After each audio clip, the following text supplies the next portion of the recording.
Okay guys, Assalamualaikum. Hari ni 29 hari bulan 10 dalam pukul 11.55 malam. Aku nak surprise aku, kakak aku, abang ipar aku dan mak aku. Nak surprise birthday ayah aku. Jadi kita tengah tunggu sama-sama di shelter.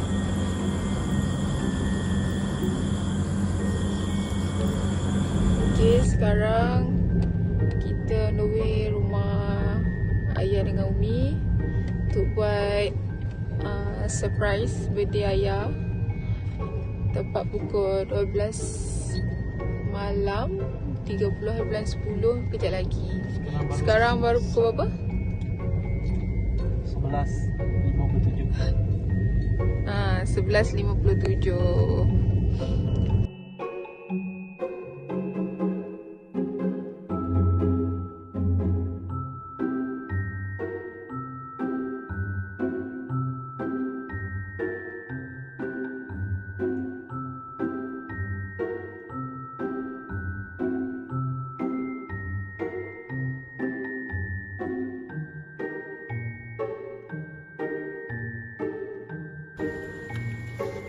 Okay, kakak aku dengan abang ipar aku pun dah sampai. Kita dah sampai. So sekarang kita nak tunggu nak wish birthday ayah pukul 12.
To you, happy birthday to you, happy birthday.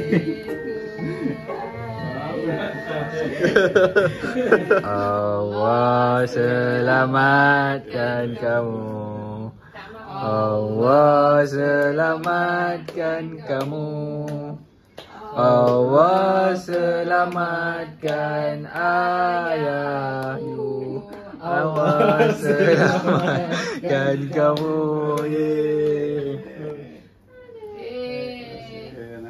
Salam. Selamat Hari Raya. Selamat Hari Raya.